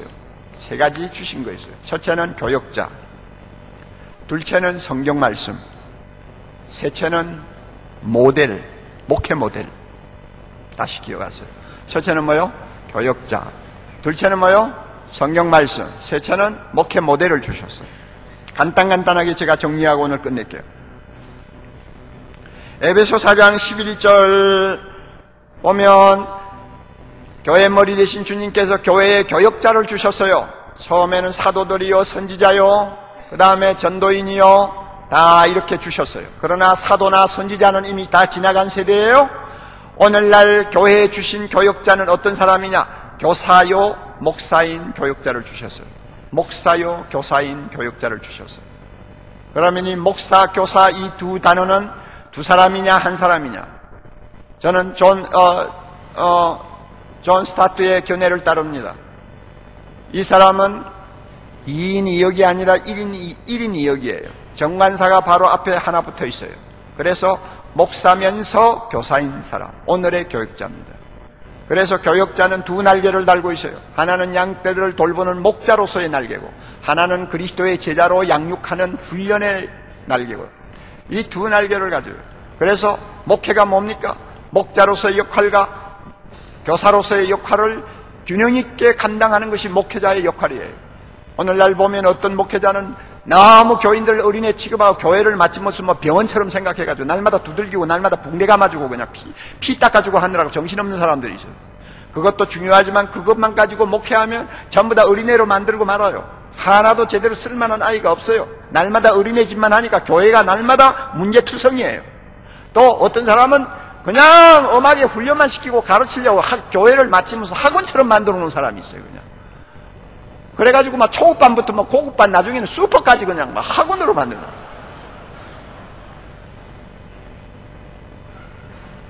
이것도 병이에요. 균형을 갖춰야 돼요. 목사면서 교사예요. 이게 오늘의 목회자입니다. 주님이 이런 목회자를 주신 이유가 뭐라고 했나요? 에베소 4장 11절 12절 보면 주님이 이런 교역자를 주신 이유가 3가지가 나옵니다. 첫째는 성도를 온전케 하며, 제가 온전케 한다는 것은 제자 만드는 것이라고 말씀드렸죠. 성도를 온전케 하며 성도를 예수의 제자로 만들도록 하기 위해서 교역자를 주셨어요. 그 다음에 2번째가 뭡니까? 봉사의 일을 하도록 하기 위해서, 세 번째는 뭡니까? 그리스도의 몸을 세우려 하기 위해서 주셨다고 그랬죠. 그러면 여러분요, 이 세 가지는요, 순서를 절대 바꾸면 안 됩니다. 목회자가 제일 먼저 투자해야 될 일이 뭐냐? 제자 만드는 거예요. 제자가 만들어져서 그래도 교회 안에서 동역자로서 쓰임을 받을 수 있을 때 일을 맡겨야 되는 거예요. 봉사의 일을 하게 하는 거예요. 그렇게 함으로써 몸된 교회가 성장하고 하나님의 나라가 완성되는 것입니다. 그런데 오늘 한국교회 보세요. 왜 오늘 교회마다 이렇게 살벌합니까? 왜 문제가 많습니까? 왜 파괴적인 문제를 가지고 그렇게 에너지를 소모합니까? 이유가 있어요. 사람을 만드는 데다가 먼저 우선순위를 두고 투자를 안 하고 감투부터 주고 일부터 시켰기 때문에 그래요.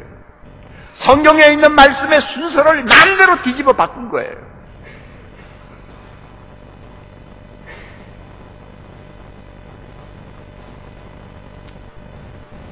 장로 시키겠다고 하는데 성경 공부 안 할 사람이 어디 있어요? 순서가 뒤바뀌었죠.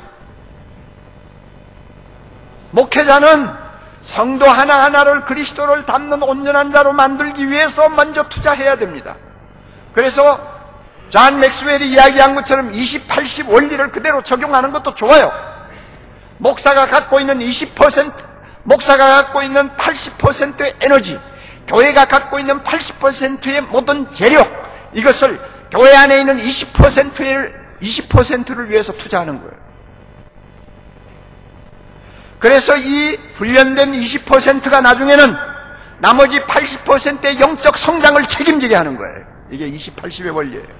제자 훈련이 바로 그런 원리에 의해서 움직이는 거예요.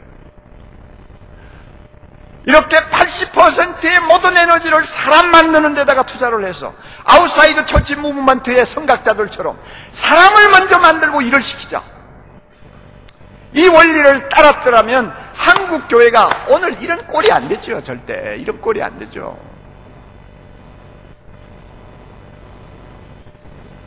그래서 제자 훈련은 평신도에게 맡기면 안 됩니다.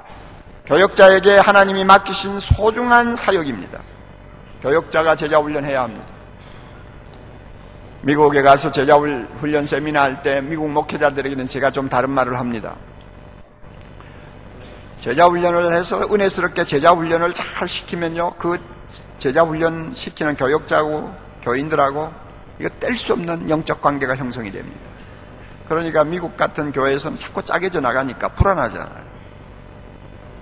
그래서 겁이 나가지고 부목사에게 제자 훈련을 못 시켜요. 그래서 저도 그래요.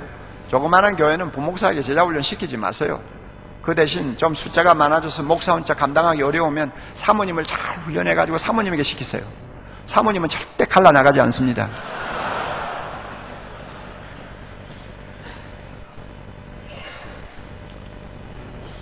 주님께서 제자를 만들라고 교역자 다음에 성경 말씀을 주셨습니다. 디모데후서 3장 16절 17절 보면 자, 성경 말씀을 주셨어요. 믿지 않는 자를 구원하기 위해서 성경 말씀을 주셨다고 하고는 그 다음에 두 번째 목적이 있어요.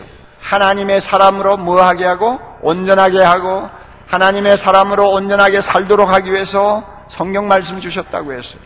그래서 우리는 제자 훈련을 할 때 성경 말씀을 공부하는 것입니다.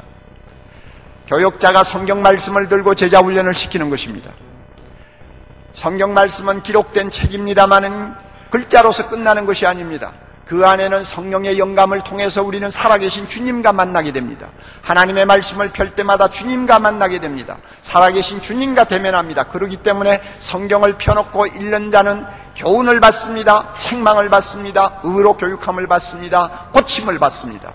이런 것은 인격자 대신 예수님을 만나지 않고는 일어날 수 없는 일입니다. 아무리 칼의 노래가 유명한 책이요 이순신이 아무리 위대한 인물이라 할지라도 그 책을 앞에 놓고 교훈받는 사람 없습니다. 그 책을 통해서 책망을 받고 회개하는 사람은 아무도 없습니다. 그것은 죽은 책이기 때문에, 죽은 사람의 이야기이기 때문에 그런 역사가 일어나지 않습니다. 그러나 하나님의 말씀은 살아있는 하나님의 말씀, 예수 그리스도의 인격입니다. 우리는 성경을 펼 때 주님을 만납니다. 그러므로 주님이 교훈을 합니까? 우리는 성과 악을 구별하는 사람이 됩니다.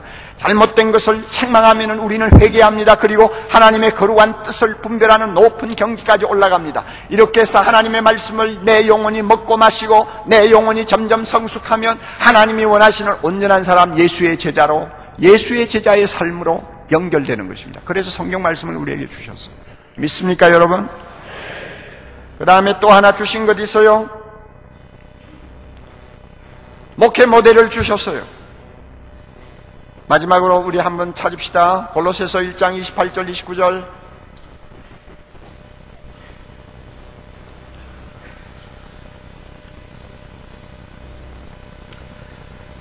골로새서 1장 28절 29절. 저는 이 본문을 제자훈련의 대헌장이라고 하는 별명을 붙이고 있습니다.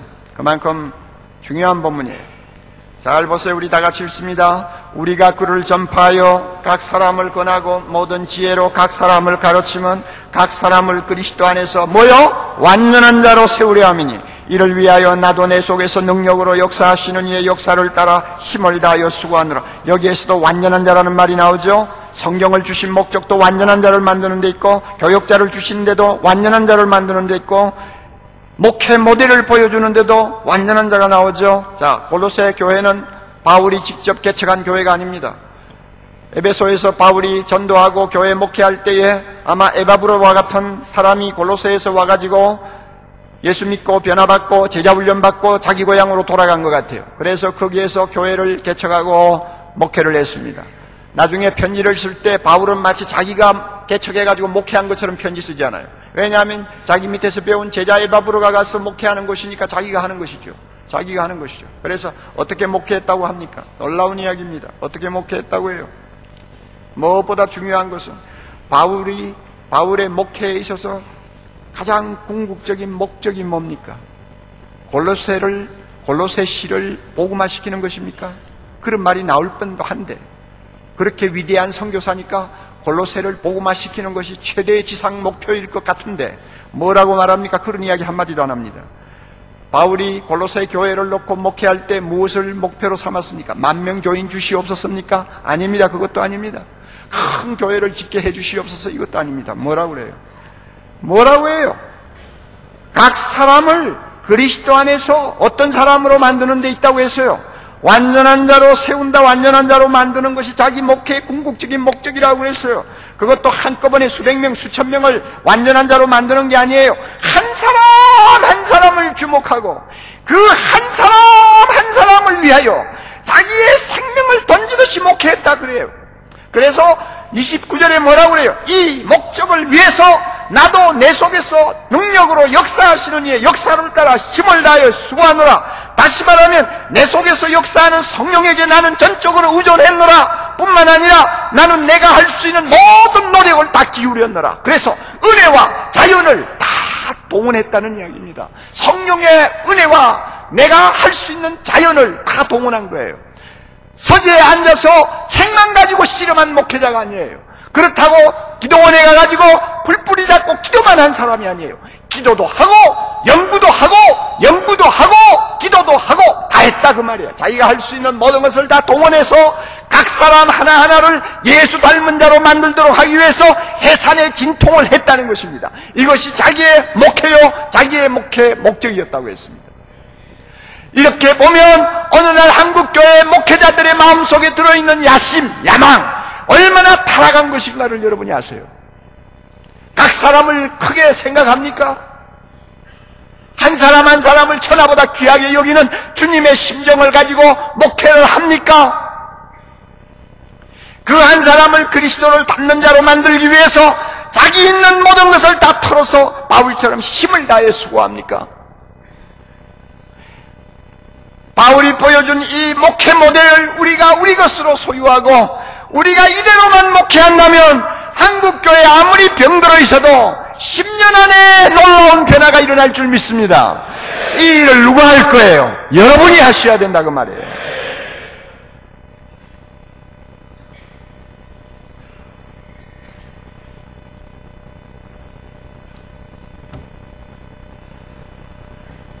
사랑의 교회에서 100m도 안 되는 곳에 절간이 하나 있어요.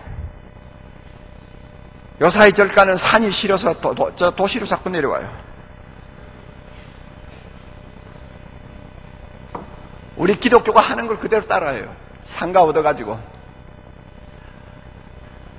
절간 열고 찬송가 본받아가지고 무슨 찬송가야. 하여튼 불교 찬송 만들고 성가대 본받아가지고 성가대 만들고 하여튼 할 짓은 다 따라해요. 그런데 우리 교회에서 한 100m 떨어진 곳에 능인선원이라고 하는 절간이 생겼어요. 어느 날 보니까 화철간이 생긴 거예요. 십자가가 원래 달려있었던 그 꼭대기에 그 이상한 나치 마크 같은 그거 있잖아요. 그게 딱 달려있는 거예요. 교회 하던 자리에 절간이 들어온 거예요. 나 이거 참 기가 막히는 거예요. 들어온 걸 내가 쫓아낼 거예요? 어떻게 할 거예요? 할 수 없죠. 거리가 100m도 안 돼요. 그래가지고, 그 교회 안에 있는 그 사택에 살던 교역자가 한동안 혼났어요. 새벽마다 막 목탁 치고 하니까 그게 얼마나 시끄럽겠어요. 그런데 그 절간의 스님이 누구냐면 지광 스님이라고 하는 분이에요. 그분이 원래는 서강대학을 다니면서 캐톨릭 신자였습니다.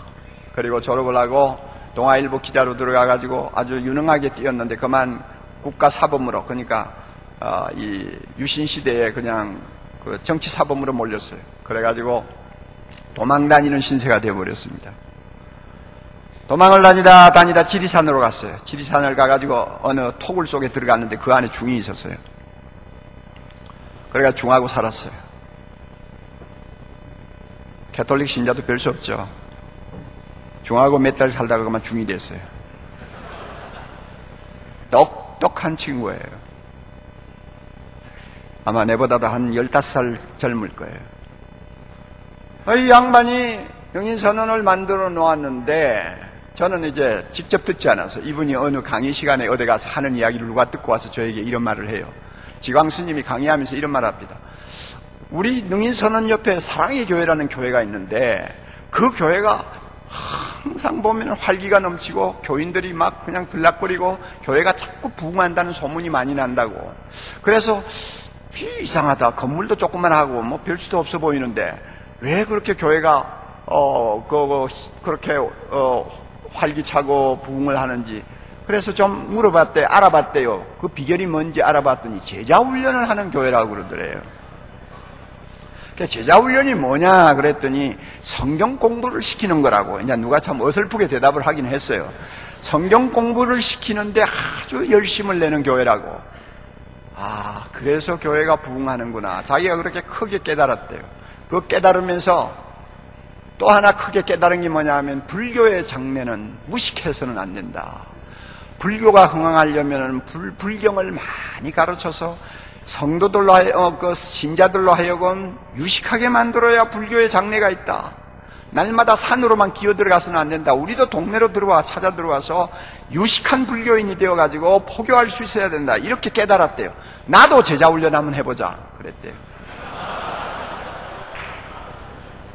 그런데 제가 보니까요, 언젠가 보니까 그 외에 그 절간에 다니는 부인들 이 몸빼 같은 거 입고 다니는 불자들이 입는 옷 있죠. 그런 옷을 입고 이만한 바인다를 끼고 막 열심히 드나들더라고요.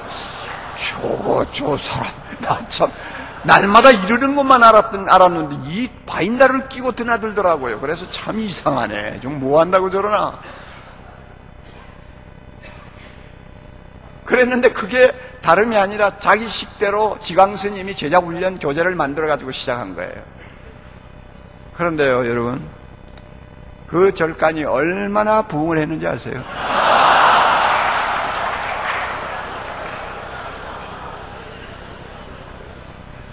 그 상가 꽤 200평이 넘는 큰 상가요. 그게 아주 좁아가지고요. 그건 던지고 구룡산 있는 바로 밑에다가요 큰 절을 지었습니다. 지금부터 한 10년 전에요. 큰 절을 지어가지고 거리로 옮겼어요.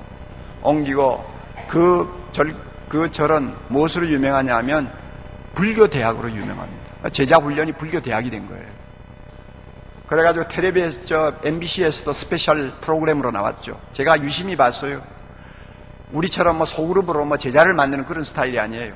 무식한 불교인들 정말 불경의 도를 깨우치게 하자 하는 그 목적하에서 뭐 수십 명, 수백 명이 모여가지고 2년 코스, 4년 코스, 6년 코스 이래가지고 불교 대학을 해요. 그래가지고 거기를 졸업한 사람이 벌써 10만 명이 넘더라고요. 그 능인선언 앞에 가보면요, 버스가 막 20대, 30대 서 있어요. 불교 대학이라는 간판 붙여가지고. 그래서 그 사람이 그러더래. 나도요, 그 사랑의 교회 본받아가 제자훈련을 했더니 우리 절간이 부흥을 했습니다. 내가 그 말 듣고 복통을 치는 거예요, 지금. 중이 제자훈련을 해도 부흥을 하는데, 목사가 말이야, 성경이 있겠다, 성령이 있겠다, 모든 것, 구원받은 하나님의 백성이 있겠다. 다 있는데, 목사가 그게 뭐요 말이야? 뭐냐고 말이야?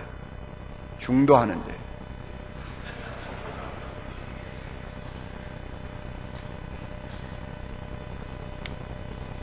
그래서 옥 목사는 불행하게도 불교를 부흥시키는 그냥 장본인이 되어버렸어요.